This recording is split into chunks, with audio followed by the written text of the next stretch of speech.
একজন দাগি চাকরি প্রার্থীর মামলাতেই বাতিল 26,000-এর প্যানেল। এসএসসির ওয়েটিং তালিকা প্রকাশ্যে আসতেই চাঞ্চল্য।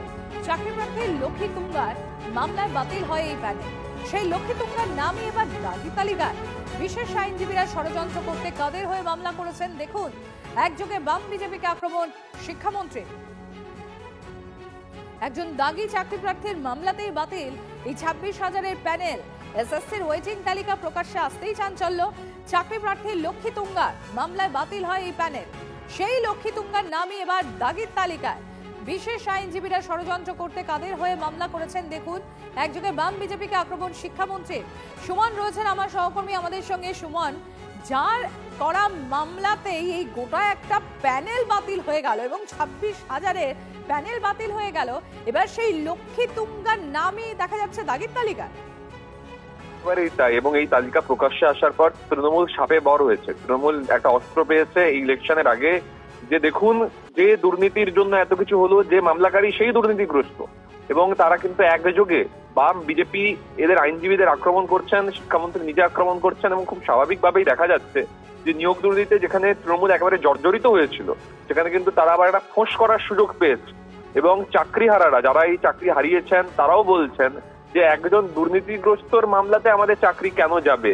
খুব স্বাভাবিকভাবে দুর্নীতিটা তাতে ঢাকা পড়ে যায় না ঠিকই, কিন্তু একটা নতুন রাজনৈতিক ইস্যু তৈরি হয়ে গেছে সম্প্রতি।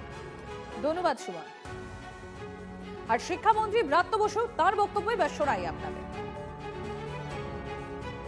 তো এইটাই বিস্ময় লাগে, মানে বঞ্চিত বলে যিনি, যার নামে মামলা হলো, এবং যে আইনজীবীরা, বিশেষ আইনজীবীরা তার নামে লড়লেন, দেখা যাচ্ছে তার নামই টেন্টের তালিকায় আছে।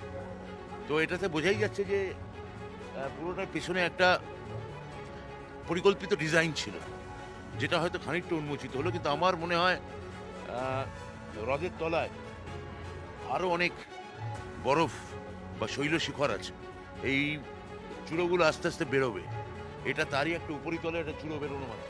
এই যে ঘটনা, এটাই বোঝা গেল যে এই 26,000 যোগ্য শিক্ষকের সঙ্গে যে একটা আরো বড় বৃহত্তর কোনো চক্রান্ত হয়েছিল কিনা, সেটা তার খানিকটা এর থেকে বেরিয়ে আসে। বারবার নিয়োগকে আটকানোর চেষ্টা হয়েছে, কিন্তু নিয়োগ হবেই।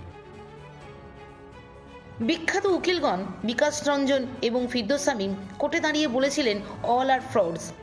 অ্যাকচুয়ালি নিজেদের ক্যান্ডিডেট যাদের কেস লড়েছিল তারা প্রত্যেকেই ফ্রড।